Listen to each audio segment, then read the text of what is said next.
ಅದಾನಿ ಅದಾನಿ ಅದಾನಿ ಎಲ್ಲ ಕಡೆ ಅದಾನಿ. ಏನಿದು ಅದಾನಿ? ಅದಾನಿ ಮೇಲೆ US ಅವರು 2,000 ಕೋಟಿ ಗೌರ್ಮೆಂಟ್ ಅವರಿಗೆ ಲಂಚ ಕೊಟ್ಟಿದ್ದಾನೆ ಅಂತ ಅಲಿಗೇಷನ್ಸ್ ಹಾಕಿದ್ದಾರೆ. ಅಲಿಗೇಷನ್ಸ್ ಅಂದ್ರೆ ಏನು? ಆರೋಪ. ಈ ಆರೋಪ ಏನಕ್ಕೆ ಹಾಕಿದ್ರು? US ಅವರು ಅದಾನಿ ಮೇಲೆ ಆರೋಪ ಹಾಕಕ್ಕೆ ಏನ್ ಕಾರಣ? ನಮ್ಮ ಇಂಡಿಯನ್ ಗೌರ್ಮೆಂಟ್ ಅವರೇ ಅದಾನಿ ಮೇಲೆ ಯಾವುದೇ ಅಲಿಗೇಷನ್ಸ್ ಹಾಕಿಲ್ಲ, ಯಾವುದೇ ಆರೋಪ ಹಾಕಿಲ್ಲ. US ಅವರು ಏನಕ್ಕೆ ಹಾಕ್ತಿದ್ದಾರೆ? US ಅವರು ಇಂಡಿಯಾ ಮೇಲೆ ಏನಕ್ಕೆ ಮೂಗು ತೋರಿಸ್ತಿದ್ದಾರೆ? ಈ ಎಲ್ಲಾ ಪ್ರಶ್ನೆಗಳಿಗೆ ಇವತ್ತಿನ ವಿಡಿಯೋದಲ್ಲಿ ಉತ್ತರ ಕೇಳೋಣ. ಸೊ ಏನಾಗಿದೆ ಮ್ಯಾಟರ್ ಅನ್ನೋದು ನಾನು ಈ ವಿಡಿಯೋದಲ್ಲಿ ಕಂಪ್ಲೀಟ್ ಆಗಿ ಹೇಳ್ತೀನಿ. ಮೊದಲನೇದಾಗಿ ಅದಾನಿ ಏನ್ ಬಿಸ್ನೆಸ್ ಮಾಡ್ತಾರೆ ಅಂತ ತಿಳ್ಕೊಳ್ಳೋಣ. ಅದಾನಿ ಬಂದು ಇಂಡಿಯಾದಲ್ಲಿ one of the richest business man. ಅವನು ಕೂಡ ಅವನು ಡಿಫ್ರೆಂಟ್ ಕೈಂಡ್ಸ್ ಆಫ್ ಬಿಸ್ನೆಸ್ ಇದಾವೆ. Adani power, Adani enterprises, Adani ವಿಲ್ಮಾರ್, Adani ರಿನ್ಯೂವಬಲ್ಸ್. ಈಗ ಇರೋ ಮ್ಯಾಟರ್ ರಿನ್ಯೂವಬಲ್ ಸೆಕ್ಟರ್ಗೆ ರಿಲೇಟೆಡ್. ರಿನ್ಯೂವಬಲ್ಸ್ ಅಂದ್ರೆ ಏನು?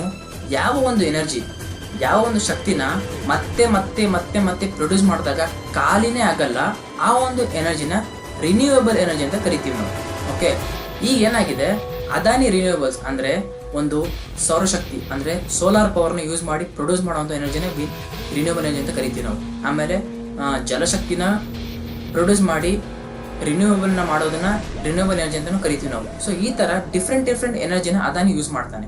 ಈಗ ಏನಾಗಿದೆ, ಅದಾನಿ ಅನ್ನೋನು ಅವನ ಮೇಲೆ 2,000 ಕೋಟಿ ಲಂಚನ ಗೌರ್ಮೆಂಟ್ಗೆ ಕೊಟ್ಟಿದ್ದಾನೆ ಅಂತ US ಅವರು ಅವನ ಮೇಲೆ ಆರೋಪನ ಹಾಕಿದ್ದಾರೆ. ಇದು ಸುಳ್ಳ ನಿಜಾನ? ಇದು ಈ ಒಂದು ವಿಡಿಯೋದಲ್ಲಿ ಕಂಪ್ಲೀಟ್ ನೋಡೋಣ. ಮೊದಲನೇದು, ಈಗ ಏನಾಗಿದೆ, ಅದಾನಿ ಅನ್ನೋನು 8 ಗಿಗಾಬೈಟ್ಸ್ ಅನ್ನೋ ಒಂದು ಎನರ್ಜಿನ ಪ್ರೊಡ್ಯೂಸ್ ಮಾಡ್ತಿರ್ತಾನೆ. ಅವನ ಒಂದು ರಿನ್ಯೂವಬಲ್ ಸೆಕ್ಟರ್ನ ಯೂಸ್ ಮಾಡಿ ಇನ್ನೊಂದು ಕಂಪನಿ ಜೊತೆ ಅವನು ಟೈಅಪ್ ಆಗ್ತಾನೆ. ಯಾವುದು? ಅಜೂರ್ ಅನ್ನೋ ಕಂಪನಿ.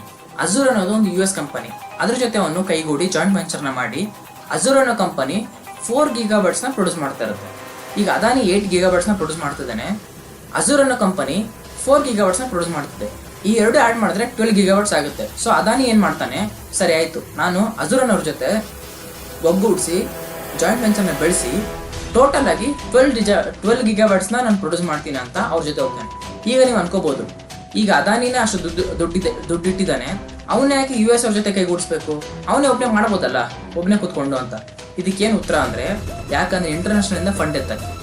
ಇಂಟರ್ನ್ಯಾಷನಲ್ ಫಂಡ್ಸು ತುಂಬಾ ಇಂಪಾರ್ಟೆಂಟ್ ಆಗುತ್ತೆ. ಯಾಕಂದ್ರೆ ಅಮೇರಿಕಾ ಅಂತನಲ್ಲ, ಯಾವ್ಯಾವ ಫಾರಿನ್ ಕಂಟ್ರಿಗಳಿದ್ದಾವೆ ಅವ್ರ ದುಡ್ಡನ್ನ ಇಂಡಿಯಾದಲ್ಲಿ ಇನ್ವೆಸ್ಟ್ ಮಾಡಿದಾಗ ಒಳ್ಳೆ ಎಕಾನಮಿ ಬಿಲ್ಡ್ ಆಗುತ್ತೆ. ಅದಕ್ಕೋಸ್ಕರ ಅವ್ರನ್ನೇ ನಾವು ಫಾರಿನ್ ಇನ್ಸ್ಟಿಟ್ಯೂಷನ್ ಇನ್ವೆಸ್ಟರ್ಸ್ ಅಂತ ಕರಿತೀವಿ, ಅಂದ್ರೆ FII. ಅವರು ನಮ್ಮ ಇಂಡಿಯಾದಲ್ಲಿ ದುಡ್ಡು ಹಾಕಿದಾಗ ನಮ್ಮ ಇಂಡಿಯನ್ ಎಕಾನಮಿ ಡೆವಲಪ್ ಆಗುತ್ತೆ, ಬಿಲ್ಡ್ ಆಗುತ್ತೆ. ಸೊ ಇದ್ರ ಬಗ್ಗೆ ಯೋಚನೆ ಮಾಡಿ ಈ ದೊಡ್ಡ ಬಿಸ್ನೆಸ್ ಮ್ಯಾನ್ಗಳು ಏನ್ ಮಾಡ್ತಾರೆ, ಅವರ ಒಂದು ಬಿಸ್ನೆಸ್ ನ ಎಕ್ಸ್ಪ್ಯಾಂಡ್ ಮಾಡೋಕ್ಕೋಸ್ಕರ ಫಾರಿನರ್ ಜೊತೆ ಕೈಗೂಡಿಸ್ತಾರೆ. ಇದೇ ಆಗಿರೋದಿಲ್ಲ. ಈಗ ಏನ್ ಮಾಡಿದಾನೆ ಅದಾನಿ, ದುಡ್ಡನ್ನು ತಗೊಂಡು ಈಗ ಅವ್ರು ಇನ್ವೆಸ್ಟ್ ಮಾಡಿದ್ದಾರೆ ಅದಾನಿ ಕಂಪನಿಯಲ್ಲಿ. ಅವ್ರು ಇವಾಗ ಅದಾನಿ ಮತ್ತೆ ಅಜೂರ್ ಅನ್ನೋ ಕಂಪನಿ ಏನ್ ಮಾಡಿದ್ದಾರೆ, SECI ಅಂದ್ರೆ solar electricity corporation of India, ಈ ಒಂದು ಕಂಪನಿ ಜೊತೆ ಕೈಗೂಡಿಸಿ ಈಗ ಅವ್ರ ಜೊತೆ ಒಂದು ಒಪ್ಪಂದಕ್ಕೆ ಬಂದಿದ್ದಾರೆ. ಏನು? ಫಸ್ಟ್ ಆಫ್ ಆಲ್ SECI ಅಂದ್ರೆ ಏನು?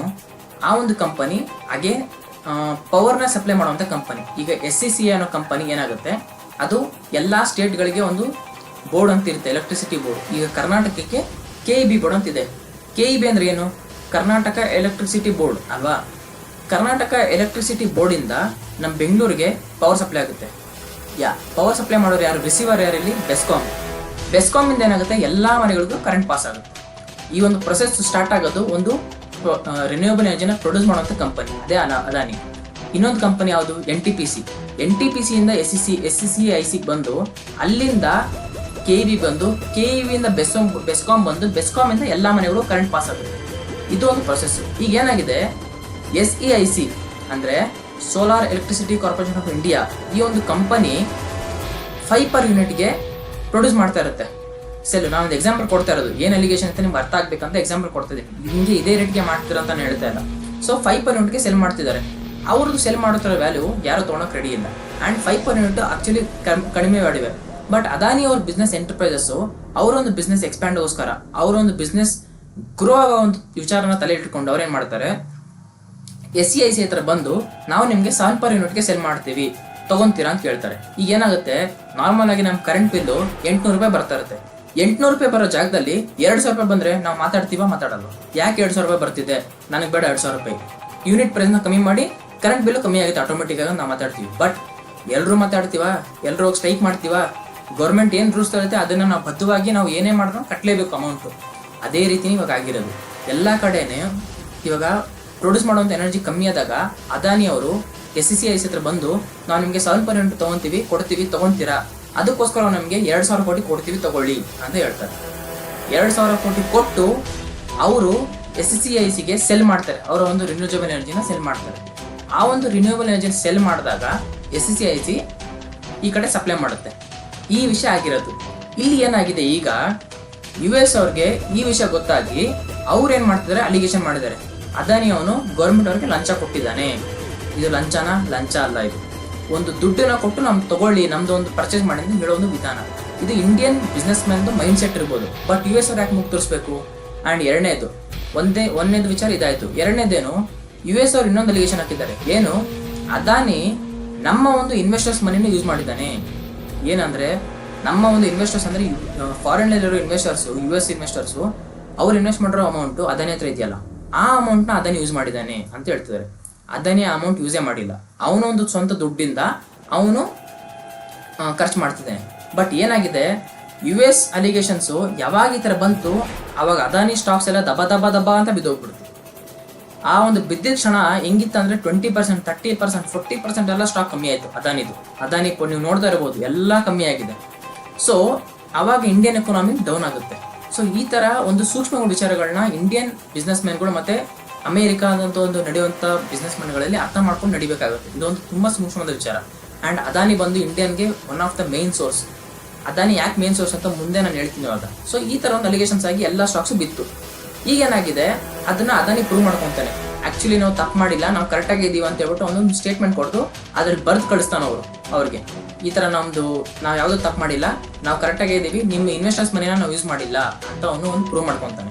ಅವಾಗ ಏನಾಗುತ್ತೆ, ಪ್ರೂವ್ ಮಾಡಿದ ಒಂದು 2-3 ದಿನಕ್ಕೆ ಮತ್ತೆ ಅದಾನಿ ಶೇರ್ಸ್ ಎಲ್ಲ ಮೇಲೆ ಬರುತ್ತೆ. ಇದು ಆಗಿರೋದು ವಿಚಾರ. ಸೊ ಇಲ್ಲಿಗೆ ಇವಾಗ ನೀವು ನೋಡ್ತಾ ಇರ್ಬೋದು, ಇವಾಗ ಯಾವುದು ಅಲಿಗೇಷನ್ ಬಂದಿಲ್ಲ, ಯಾವುದೋ ಅದ್ರ ಬಗ್ಗೆ ಚರ್ಚೆ ನಡೀತಾ ಇಲ್ಲ. ಒಂದು ವಾರ ಮುಂಚೆ ಇದೆಲ್ಲ ನಡೀತು, ಆರೋಪ ಬಂತು. ಆರೋಪ ಅಷ್ಟೇ, ಅದು ಸಾಬೀತಾಗಿಲ್ಲ ಅದಾನಿ ಹಿಂಗೆ ಮಾಡಿದಾನಂತ. ಹಂಗೆ ಮಾಡಕ್ಕೆ ಸಾಬೀತಾದ್ರೂ ಅದಾನಿಗೆ ಏನೂ ಮಾಡೋಕ್ಕಾಗಲ್ಲ. ಯಾಕಂದ್ರೆ ಅದಾನಿ ಗೌರ್ಮೆಂಟ್ ಆಫ್ ಇಂಡಿಯಾದ ಸಪೋರ್ಟ್ ಇದೆ, ಮೋದಿ ಸಪೋರ್ಟ್ ಮಾಡ್ತಾನೆ, ನಿರ್ಮಲಾ ರಾಮನ್ ಸಪೋರ್ಟ್ ಮಾಡ್ತಾರೆ ಅಂತ ನೀವು ಅನ್ಕೋಬೋದು. ಬಟ್ ಹಂಗಲ್ಲ ಅದು. ಆ್ಯಕ್ಚುಲಿ ಏನಂದ್ರೆ ಅದಾನಿ ಅಂಬಾನಿ ಆ್ಯಂಡ್ ಬಿಸ್ನೆಸ್ ಮೆನ್ಗಳು ಏನೇನಿದ್ದಾರೆ ಇಂಡಿಯಾದಲ್ಲಿ, ಅವರಿಂದನೇ ಇಂಡಿಯಾ ನಡೀತಾ ಇರೋದು, ಅವರಿಂದನೇ GDP ಗ್ರೋ ಆಗ್ತಾ ಇರೋದು. ಅವರೇ ಇಂಡಿಯಾಗೆ ಒಂದು ಎಂಪ್ಲಾಯ್ಮೆಂಟ್ ಆಪರ್ಚುನಿಟಿನ ಕ್ರಿಯೇಟ್ ಮಾಡಿ ಇಂಡಿಯನ್ ಎಕಾನಮಿನ ಬಿಲ್ಡ್ ಮಾಡ್ತಿದ್ದಾರೆ. ಈ ಥರ ಟೈಮಲ್ಲಿ ಅದಾನಿನ ಚರ್ಚೆ ಮಾಡಿ, ಅದಾನಿ ಮೇಲೆ ಅಲಿಗೇಷನ್ ಹಾಕಿದೆ, ಅದನ್ನು ಪ್ರೂವ್ ಮಾಡಿ ಹೌದು ಕರೆಕ್ಟು ಅಂತ ಯಾವ ಗೌರ್ಮೆಂಟ್ ಅವರು, ಯಾವ ಒಂದು ಮೋದಿನೂ ಬಂದು ಮುಂದೆ ಹೇಳಲ್ಲ. ಸೊ ಏನಾಗುತ್ತೆ, ಈ ಮ್ಯಾಟ್ರು ಅದಕ್ಕೆ ಅಲ್ಲಿಗೆ ಡ್ರಾಪ್ ಆಗಿ ಈಗ ನಾರ್ಮಲ್ ಸ್ಥಿತಿಗೆ ಬಂದು ನಿಂತಿದೆ. ಆ್ಯಂಡ್ ಇನ್ನೊಂದು, ನಾವೆಲ್ಲರೂ ಒಂದು ಬ್ರಾಡಾಗಿ ಯೋಚನೆ ಮಾಡಬೇಕು. ನಾವು ನ್ಯಾರೋ ಮೈಂಡಲ್ಲಿ ಯೋಚನೆ ಮಾಡ್ತೀವಿ. ಬ್ರಾಡಾಗಿ ಯೋಚನೆ ಮಾಡಿದಾಗ ಏನಾಗುತ್ತೆ, Adani one of the main business man in India. And ಇನ್ನೊಂದು ಏನಾಗುತ್ತೆ ಗೊತ್ತಾ, ಇವಾಗ ಇನ್ನೊಂದು ಎಕ್ಸಾಂಪಲ್ ಕೊಡ್ತೀನಿ. ಇವಾಗ ಇಂಡಿಯಾದಿಂದ ಇನ್ನೊಂದು ಕಡೆ ನಾವು ಸರಕುಗಳನ್ನ, ಸಾಮಗ್ರಿಗಳನ್ನ ಸಾಗಿಸ್ಬೇಕು ಅಂದರೆ ಪೋರ್ಟ್ ಬೇಕು. ಅದಾನಿ ಪೋರ್ಟ್ಸ್ ಅಂತ ಏನು ಕರಿತೀವಿ ನಾವು. ಸೊ ಏನಾಗುತ್ತೆ ಇಲ್ಲಿ, ಫಾರ್ ಎಕ್ಸಾಂಪಲ್ ಇವಾಗ ಚೀನಾ ಮತ್ತು ಇಂಡಿಯಾಗೆ ಆಗಲ್ಲ. ಚೀನಾ ಅವ್ರು ಬಂದು ಏನು ಮಾಡ್ತಾರೆ, ಅದನ್ನು ಬ್ಲಾಕ್ ಮಾಡಿಬಿಡ್ತಾರೆ. ಪೋರ್ಟ್ನ ಬ್ಲಾಕ್ ಮಾಡಿದಾಗ ಯಾವುದೇ ಒಂದು ಇಂಪೋರ್ಟ್ ಎಕ್ಸ್ಪೋರ್ಟ್ ಆಗಲ್ಲ, ಯಾವುದೇ ಒಂದು ತೈಲ ನಮ್ಮ ಇಂಡಿಯಾದಲ್ಲಿ ಬರಲ್ಲ, ಪೆಟ್ರೋಲ್ ಬರಲ್ಲ. ಏನು ಮಾಡ್ತೀರಾ, ಪೆಟ್ರೋಲ್ ಬಂಕ್ ಕ್ಯೂ ನಿಂತ್ಕೋಬೇಕು. ಅವಾಗ ಈ ಥರ ಒಂದು ಸಿಚುವೇಶನ್ ಬಂದು ನಿಂತ್ಕೊಂಡು ಅವಾಗ. ಸೊ ಏನಾಗುತ್ತೆ, ಇಂಡಿಯಾದಲ್ಲಿರೋ ಪೋರ್ಟ್ಗಳನ್ನ ಕಂಟ್ರೋಲ್ ಇಟ್ಕೋಬೇಕು ಯಾವಾಗಲೂ. ಸೊ ಅದಕ್ಕೆ ಏನು ಮಾಡುತ್ತೆ, ಗೌರ್ಮೆಂಟ್ ಆಫ್ ಇಂಡಿಯಾನು ಅದಾನಿಗೆ ಸಪೋರ್ಟ್ ಮಾಡುತ್ತೆ. ಈ ಥರ ಅಲಿಗೇಷನ್ಸ್ ಬಂದ್ರು ಇದನ್ನು ನೀವು ಅರ್ಥ ಮಾಡ್ಕೋಬೇಕು. ಅದಾನಿ ಪೋರ್ಟ್ ತುಂಬ ಇಂಪಾರ್ಟೆಂಟು. ಅದಾನಿಯಿಂದನೇ ಎಲ್ಲ ಕಡೆನೂ ಇವಾಗ ಕಂಟ್ರೋಲ್ ಇಟ್ಕೊಂಡಿದ್ದಾನೆ. ಅದಾನಿ ಬರೀ ಇಂಡಿಯಾದಲ್ಲಿ ಮಾತ್ರ ಅಲ್ಲ, ಬೇರೆ ದೇಶದಲ್ಲೂ ಅವನು ಒಂದು ಪೋರ್ಟ್ಸ್ನ ಬೈ ಮಾಡಿದ್ದಾನೆ. ಆ ಒಂದು ಪೋರ್ಟ್ ಇವನ್ ಕಂಟ್ರೋಲ್ ಇದೆ. ಸೊ ಅವಾಗ ಏನಕ್ಕೆ ತಗೋಬೇಕು ಬೇರೆ ದೇಶದ ಪೋರ್ಟ್ ಅಂದರೆ, ಆ ಒಂದು ಪೋರ್ಟ್ ಕಂಟ್ರೋಲ್ ಇದ್ದಾಗ ಆ ಒಂದು ನಮ್ಮ ದೇಶಕ್ಕೆ ಆ ದೇಶಕ್ಕೆ ಇರೋ ಪೋರ್ಟ್ಗಳ ನಡುವೆ ಇರೋ ಸಂಪರ್ಕ ಸಲೀಸಾಗಿರುತ್ತೆ. ಯಾರು ಅಡ್ಡಗಟ್ಟಲ್ಲ. ಇದು ಮೇನ್ ಮ್ಯಾಟ್ರು. ಸೊ ಪೋರ್ಟ್ನಾಗ ನಾವು ಕಂಟ್ರೋಲ್ ಇಟ್ಕೊಂಡಾಗ ನಮ್ಮ ದೇಶ ತುಂಬ ಸ್ಟ್ರಾಂಗ್ ಆಗಿರುತ್ತೆ.